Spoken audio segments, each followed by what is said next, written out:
सगळ्यांना रामकृष्ण हरी. आपल्या ओडकुटे गावात शहीद जवान नवनाथजी गाते यांच्या स्मृती दिनानिमित्त आज आपण कार्यक्रम आयोजित केलाय. खरंच तुमच्या गावाचं कौतुक करायला पाहिजे. पुन्हा विसर तुम्ही पडू देत नाही त्या जवानाचा ज्यांनी हा देश वाचवलाय.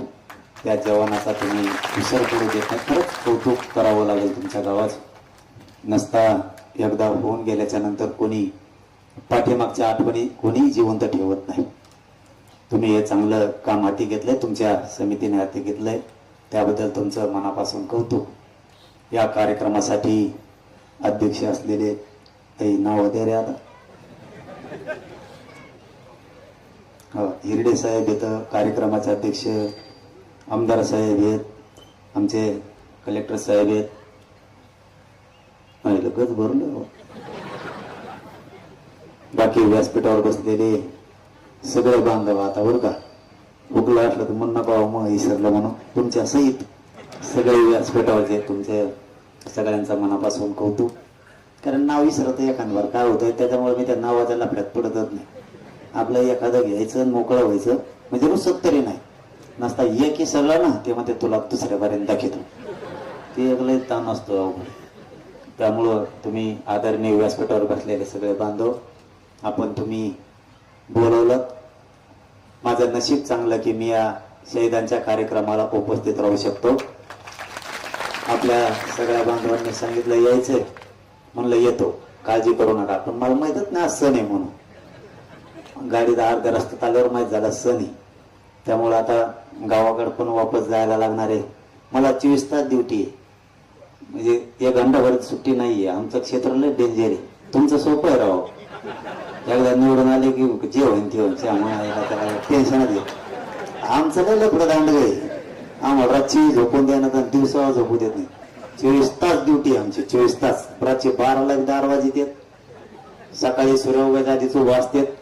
आणि चला म्हणले की दम निघत नाही. गरिबातून आलोत आपण, सगळेच आलोत गरिबीतून. त्याच्यामुळे गरिबाच्या वेदना खूप आहे.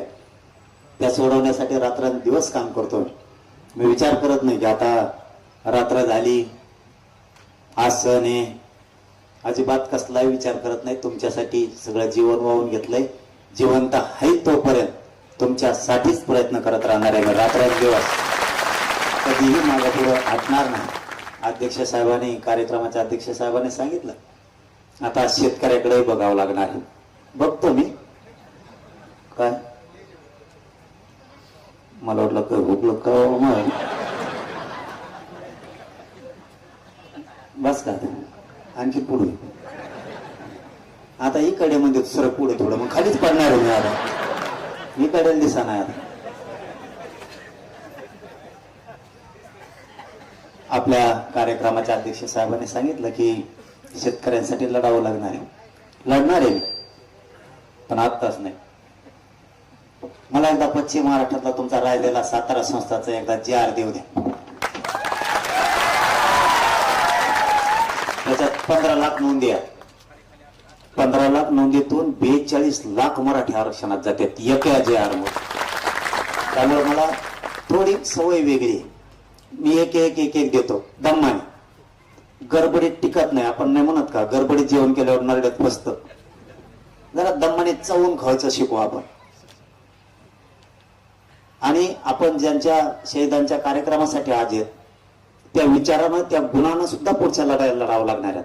दमधरून यशस्वी विजय देशाला कसा मिळवून द्यायचा हे झालेल्या शहीद जवानांच्या जीवनातून आपण शिकायचं असतं. किती चिवटपणानं लढायचं, शत्रूला कसं हरवायचं, पण मरणाला नाही द्यायचं. हे ध्येय आणि जिद्द त्याच प्रकारची मनात घेऊन आपण पुढचा लढा लढतोय. मला एकदा मराठवाड्याचा आता JR दिलाय. टप्प्याटप्प्यानं हळूहळू मराठवाड्यातले सगळे मराठी आरक्षणात जाणार. आता राहिला तुमचा पश्चिम महाराष्ट्रातला. तुमचं कोल्हापूरचं संस्थान घ्यायचं सांगितलंय, तुमचं साताऱ्याचं घ्यायचं सांगितलंय, पुणे औंधचं पण घ्यायचं सांगितलंय. आयुक्त साहेब त्याच्यावरती अभ्यास करतायत. पुण्याचे तुमचे जे पश्चिम महाराष्ट्रातल्या विभागाचे आयुक्त आहेत त्याच्यावरती अहवाल बनवणं सुरू आहे. अभ्यास करणं म्हणजे काय ते पुस्तक वाचल्यासारखं वाचित नाहीत. अहवाल बनवणं सुरू आहे. मला माहिती मिळाली त्याच्यात आता खरी आहे का खोटी माहित नाही, पण मला मिळालेली शक्यतो खोटी निघत नाही. सातारा संस्थांच्या एका गॅजेटमध्ये 15 लाख नोंदी आहेत. त्याच्यात जर 15 लाख आहेत तर 42 लाखापेक्षा जास्त मराठा आरक्षणात जातोय. लेकरा बाळाचं आयुष्याचं कल्याण होणार आणि मग शेतकऱ्याचा मुद्दा घेतो. पण शेतकऱ्याचा मी एकदा मुद्दा घेतला का आपल्याला लफडाला डेंजर असते. आपण एकदा मागा लागलो ना त्याच्यातून पाणी काढूच तर मागे सरकतच नाही पुन्हा. मग जे व्हायचं असेल ते होईल. मी तसला विचार कधीच करत नाही. पण शेतकरी म्हणून तुम्ही सुद्धा सगळे त्या आंदोलनात उतरले पाहिजेत. मराठी म्हणून मराठी उतरते, पण शेतकऱ्यांना सुद्धा पुढे आलं पाहिजे. तुमच्यात गटतट नसले पाहिजे तर न्याय मिळत. तुमचं कर्ज होत नाही. आजच शब्द आहे आपला या पवित्र व्यासपीठावरून शहीदाचा. तुमचं कर्ज होत नाही. तुमच्या मालाला भाव कसा मिळत नाही ते बघतो. तुमच्या पीक विम्याचे पैसे कसं काय मिळत नाहीत ते पण बघतो. तुमच्या दुधाला भाव कसं काय मिळत नाही ते आपल्याकडे लागलं. तुम्ही बाकीचं टेन्शन नाही घ्यायचं.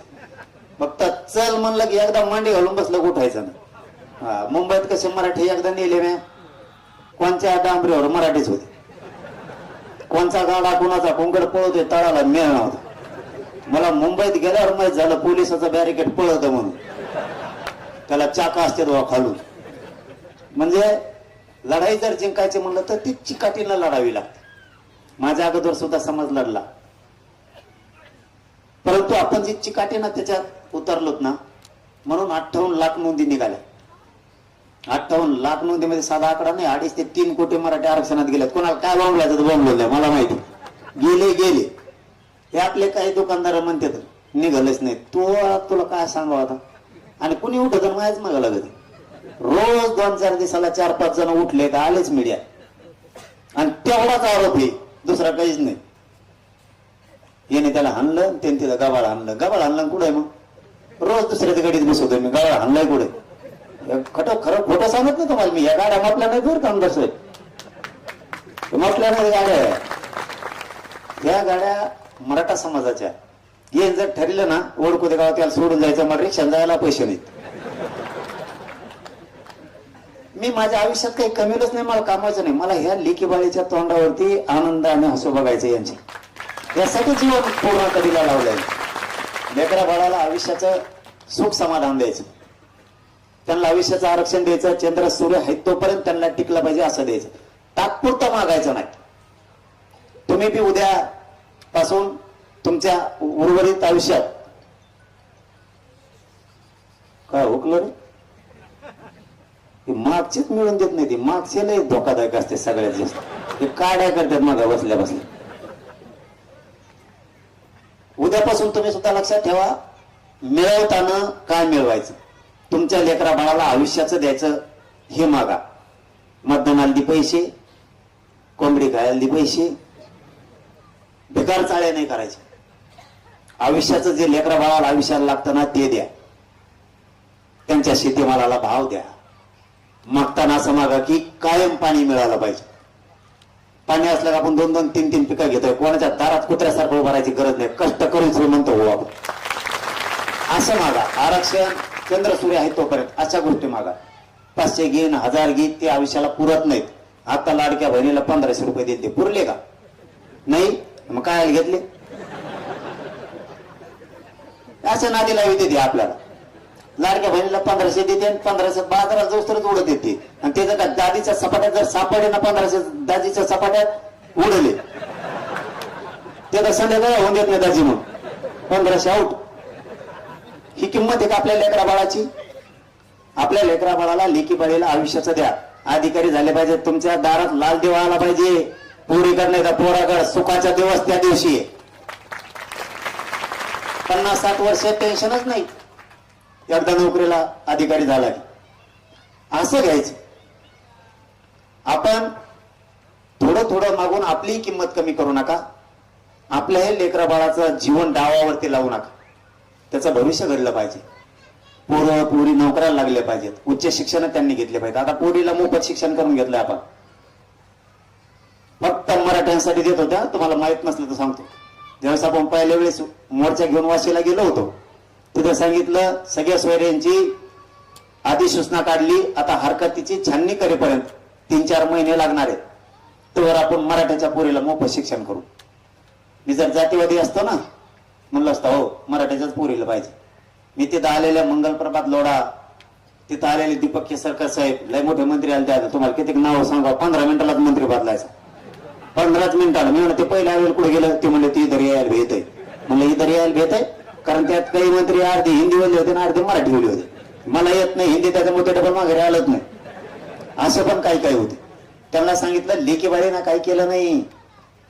कोणत्याही जातीची लेखबाळ असू दे, ती लेखबाळ सगळ्या जातीच्या पोरींना मोफत शिक्षण करा. आणि ते जे मंजूर करून घेतला. आपल्याला उच्च शिक्षणासाठी, नोकऱ्यासाठी, आरक्षणासाठी, योजना मिळवण्यासाठी आरक्षण पाहिजे म्हणून आपण ते घेतलंय. आता राहिलेला पण घेणार आहेत. आता तुमचा पश्चिम महाराष्ट्रातलाच आता तुमचाच नंबर आहे. मला वाटतंय 7 तारखेपर्यंत काहीतरी खालीवर करतील. ते नाही केलं तर मी त्यांच्या मागे लागणार असं सांगितलंय. मेहुके पाटील साहेबाला पण सांगितलं. शंभूराजे देसाई साहेब सुद्धा त्या मराठा उपसमितीच्या मंत्रिमंडळाच्या समितीत आहेत, त्यांना पण सांगितलंय. जेवढे जेवढे त्यात मंत्री आहेत त्यांना सांगितलंय की तुम्ही पश्चिम महाराष्ट्राला सातारा संस्थांचा सुद्धा JR काढा. आता वाट बघतोय काढतात का नसतं. मी तर मागा लागणार आहे, कारण मी काय भेद करत नाही. महाराष्ट्राला कुटुंब मानलंय. त्यामुळे मराठवाडा, खानदेशन, विदर्भ, पश्चिम महाराष्ट्र तसलं जुन्या भाषेत म्हणतात खौट वागणं, तसलं वागत नाही. सगळे मायबाप समाज माझा या राज्यातला. मी सगळ्यांसाठी लढणार, एकालाही मागं सोडणार नाही. फक्त जरा दम्माने जाऊ आपण आणि आयुष्याचं मिळू. आता मराठवाड्याचा JR निघाला, हळूहळू टप्प्याटप्प्यानं बरोबर घालू आपण सगळा समाज आरक्षणात. तुमचं पश्चिम महाराष्ट्र सुद्धा तेच करू, टप्प्यानं जाऊ. आपल्याला सवय लई निघालं म्हणलं कस का नाही दी लगेच दम धरणार. दम नाही आपल्याला, आपण फुगीरच लई. आपल्याला ते फुगीरपणा एक सोडावं लागणार आहे आपल्या अंगातला. आपल्याला खोट्या प्रतिष्ठेत जगवलं यांनी, खोट्या प्रतिष्ठेत. त्यांनी आयुष्याचं पदरात पाडून घेतलं. आपल्याला खोटं काय सांगणार. एखाद्या गावात गेला ना एखादा कार्यकर्ता असला की त्याला हे नेते लोक म्हणणार, हे सोडून बरं का दरवेळी आणला. आपलं काय नसतं, सरळ टंका असतो. आपण काय मागं उडून नसतं. आपण कोणचा नेता महाराष्ट्रातला एखादा कार्यकर्ता पशी बसला की ते लगेच म्हणणार तो शिवाय गाव फुटतच नाही. फुगलं नाही लगेच गोट्यात हातात घेतोय. एखादं जर आपल्याला कोणी पोट चालतं तर म्हणला ना काय चाललं पाटील 150 कप चहा सांगितला गेली फुकट मोठेपणा. खोट्या प्रतिष्ठेत जगायचं बंद करा आपले लोक. आता सत्य काय त्याची जाणीव करून घ्या. आणि आपल्याला पुढे कसं जाता येईल, आपल्या समाजाचं, आपल्या लेकरा बाळाचं, लेकीबाईचं आयुष्य आपल्याला कसं मोठं करता येईल त्याच्यासाठी झिजू आपण. आता मी झिजलोय. मी इतकं ह्या समाजाच्या लेकरा बाळासाठी झिजलोय की शत्रू सुद्धा झालेत मला. आता डायरेक्ट माझ्या सुपारी देतात आता घातपाताच्या. त्याला माहितच नाही सुपारी देणाऱ्याला मी काय गोट्या सुपारी फोडीन द्यायची. सुपारी देते आणि काय करते, काय वाईट करतो मी. गोरगरिबांच्या लेकरा बाळा मोठे व्हावं हे स्वप्न आहे माझं. मी करायचं नाही. गरीबाला आरक्षण मिळावं हे म्हणायचं नाही मी. तुम्ही समजा आमच्या लोकांचे खून करणार, मी म्हणायचं नाही आरोपीला अटक करा. म्हणून द्यायचे. तुमच्या घरातला पोरगा मेलं तुम्ही गप बसताल का.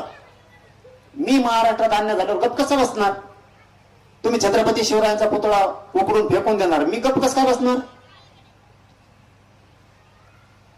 मग ते लगेच जातीवादी म्हणणार मला. याच्यात कुठं जातीवाद आला. त्यामुळे काम करताना मी नाही जातीवाद करत. माझ्या दारात कोणी पण येऊ दे. आता धनगर समाजाने माझा सत्कार केला म्हणून सांगतो. आमच्या बीडला पांढरे नावाचे सभापती आहे धनगर समाजाचे. त्यांच्या पोरीला 19 लाख रुपये फीस मागितली होती MBBS ची. हसन मुश्रीफ साहेबाला फोन केला, म्हणलं पोरीला मोफत शिक्षण केलं तरी कशामुळे पैसे घेतात. 2 मिनिटात भरलेले 6 लाख रुपये त्या माणसाचे वापस द्यायला लागले. मी जर जातीवादी असतो तर म्हणलं तर पडू दे ना तसंच त्याचं, त्याला काय कमी सभापती आहे ना. माझ्या दारात आलेला माणूस मी कोणत्या जातीचा वापस पाठवत नाही. तुम्हाला उदाहरण म्हणून सांगतो, महादेव मुंडेचं कुटुंब मी वापस पाठविलं असतं. आता आरोपी जेलमध्ये टाकायची वेळ आणली. नार्को टेस्ट पर्यंत प्रकरण नेलंय मी. ते पूर्ण दाबलेलं, पूर्ण दबलेलं प्रकरण. कुठं जातीवाद केला. कोणी पण येऊ दे दारात. आंतरवालीच्या दारात आलेला माणूस मी कधीच वापस पाठवत नाही, काम काही असू द्या. आणि तुम्हाला पण सांगतो, तुम्ही कोणत्याही जातीचे असाल, तुम्ही कोणी असाल, माझ्याकडून काम होईल नाही तर नाही होणार. पण तुम्हाला आलेल्या अडचण सांगत जा. सुटेल नाही सुटेल माझ्याकडून, पण मी प्रयत्न तरी करत, मागं सरकणार नाही. कारण दबून ठेवून उपयोग नाही. आणि आपण हुशार व्हा. आता जसं कलेक्टर साहेबांनी मग सांगितलं, बांध कुठं अंक फोडीत येत तमक फोडीत येत, ते जरा बंद करा. एक 2-3 गोष्टी सांगतो.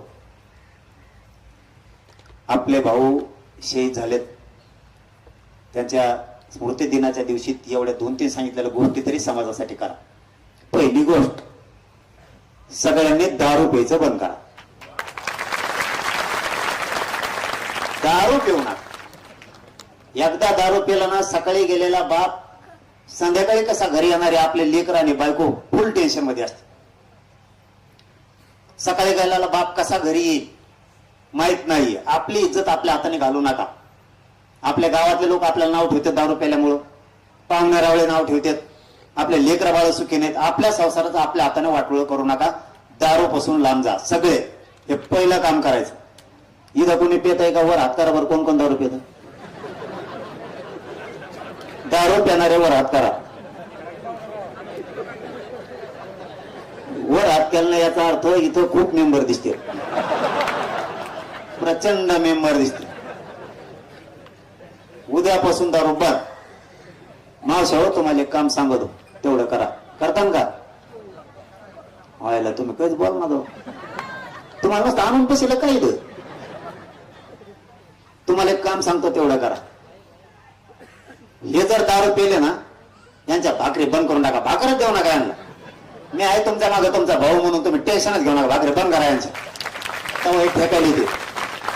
आणि तसं नाहीच ऐकलं तर अंतरवालेला माझ्याकडे निरोप पाठवाय. दारू पिता म्हणून त्याला गोदावरीत घेऊनच हाणतो तिकडे. व्यसनापासून सगळे लोक लांब जा. आपली इतकी प्रगती होणार की प्रचंड. दुसरं काम, एकमेकाच्या बांधा फोडायचे बंद करायचे. बांधा फोडायचे नाही, वाट नसली तर वाट द्यायची. त्या बांधा काही 5-5 पिढ्या झाल्यात आपण एकमेकाला बोलत नाहीये. 5-5 पिढ्या एवढी दुश्मनी झाली. त्या 2 फुटाच्या बांधात तुम्हाला ऊस होऊन जर झाला फोडला तुम्ही तर 2च फूट फोडताना, जास्त नाही. 1 टन ऊस होईल फोडलेला राहणार 5,000चा. पण भांडणं जर झाले ना, 1 लाख रुपये कोर्टात आणि पोलीस स्टेशनला जाते. आणि जेलला बसला ते वेगळं. कितीला पडला बांध? काय गरज आहे फोडायची?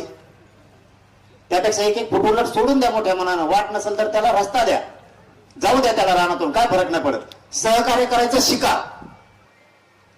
लोक आपल्या खोट्या प्रतिष्ठेत जगून आपल्याला दुश्मनीकडे लावते. त्यामुळे पिढ्यांना पार्थ वाटलं होतं. आणि जे आपल्या बापाने केलं ते पोरग करतं पुढं पुन्हा. म्हणून त्या बांधाच्या भानगडीतून पुढे लांब जा. बाकीचं मी तुम्हाला काय काही पडू देत नाही. मी आहे तर तुम्हाला टेन्शन नाही. कोणी दुश्मन व्हायला तुम्हाला, आपण तुमच्या सगळ्यात पुढे मी राहणार. तुम्ही काळजीच करू नका. दुश्मनीचं टेन्शन घेऊ नका तुम्ही. मी चांगले चांगले कार्य केले दादा. मगाशी कोणीतरी सांगितलं भाषण करताना की एमपीसीचा मुद्दा. एमपीसीच्या मुद्द्यात सुद्धा जात नाही बघितली मी. तिथल्या एका पोरीचा फोन आला, मी फाशी घेईल. 10 वर्ष आम्ही प्रॅक्टिस केली म्हणे, मला फाशी घ्यायला लागत. मी तिकडचा दौरा सगळा सोडून दिला. शिर्डी पासून डायरेक्ट पुण्यात जाऊन बसलो. आणि त्यांना आता मुदत वाढून द्यायचं काम सुरू झालंय. मी जातीवादी असतो तर त्यांना मुदत वाढूनच भेटली नसती. पोलीस उचलून त्यांना जेलमध्ये टाकत होते. ते सगळं थांबवून मी आहे मदतीला. हाय तोपर्यंत राहील. मला आता चालता उठता येत नाही. मला तुमच्या 4 पायऱ्या चढवत होतं, 2 जण लागते तो राहायला. इतके त्या उपोषणाने हाल झालेत माझ्या. इतका प्रचंड त्रास आहे. कधी माझ्या पोटात आग होईल ना सांगता येत नाही. तर 1 मिनिटात खाली बसावं लागतं, इतकी प्रचंड आग होती. कारण त्या उपोषणानं माझ्या शरीरात काय राहिलं नाही.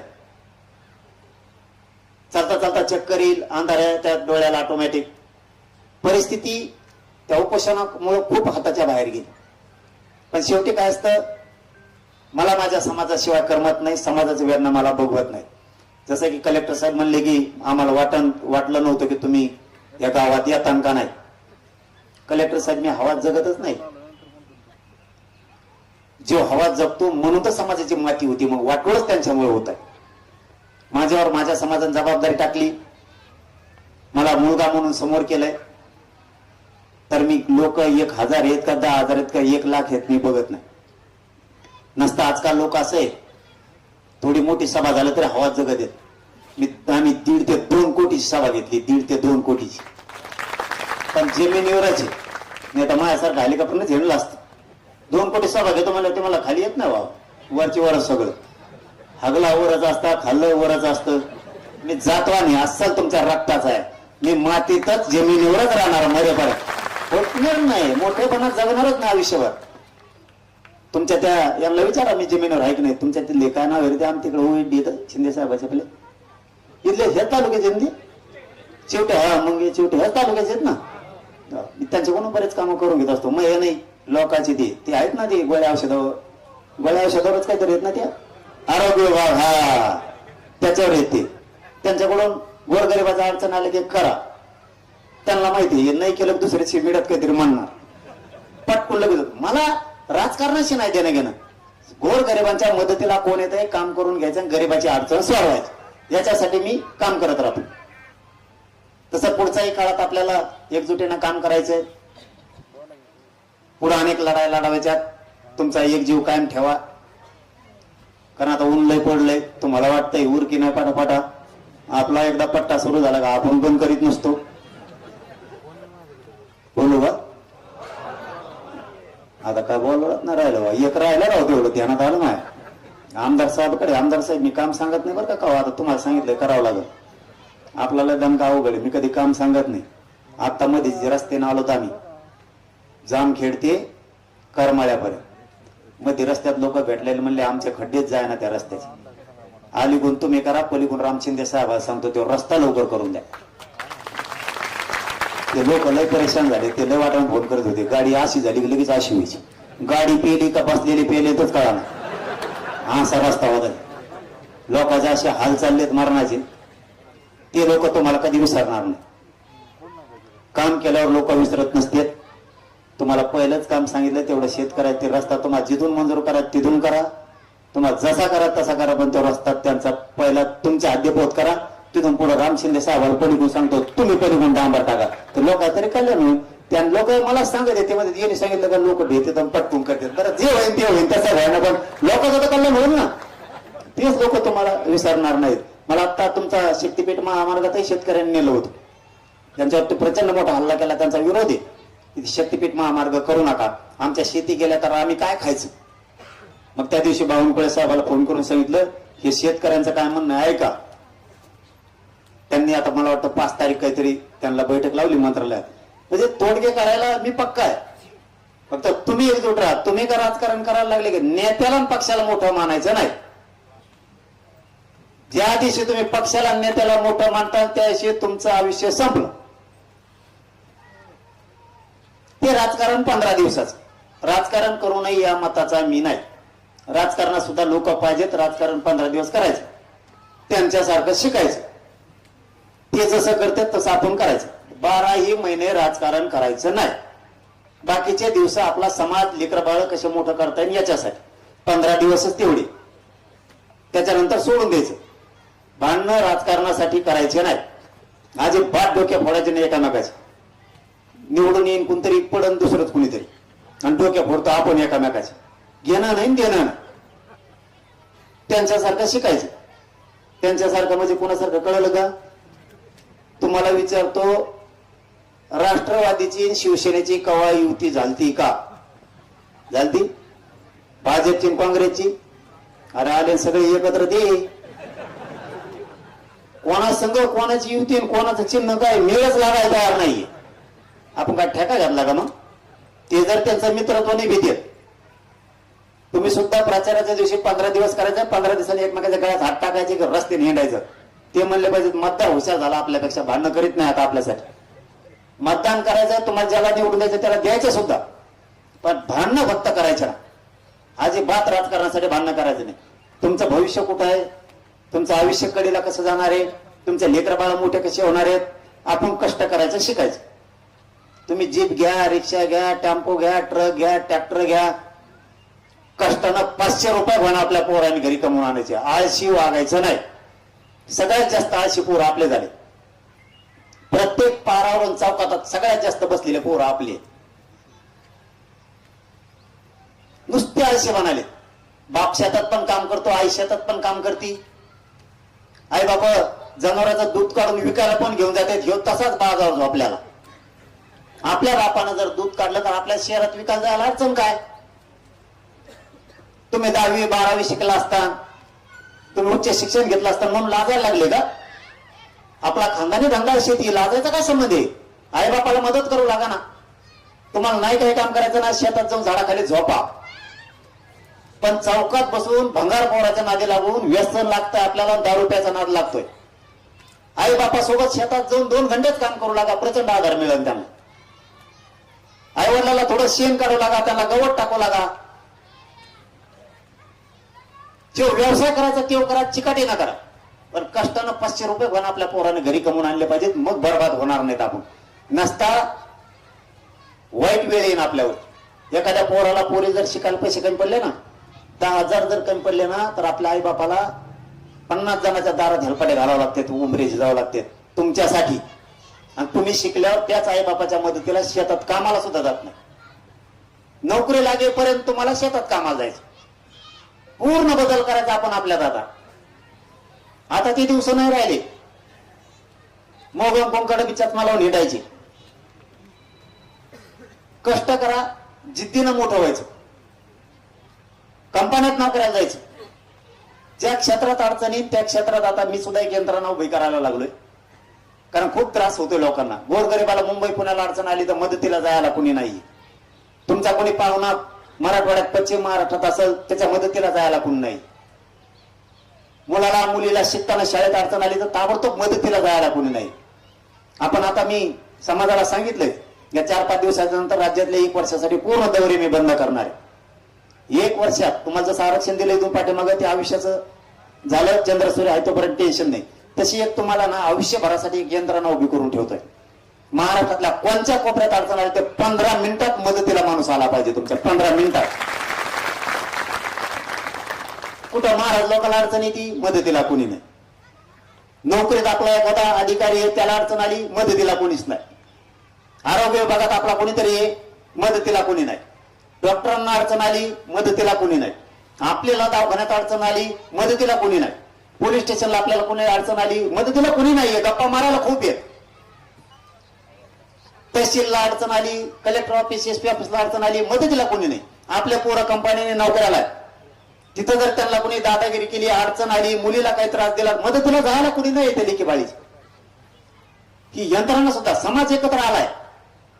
पण त्या समाजासाठी त्यांच्या मदतीला प्रत्येक गल्लीत 1-2 पोरं त्यांच्या मदतीला जायला पाहिजे. ती एक यंत्रणा आता 1 वर्ष लागणार आहे मला ती उभी करायला.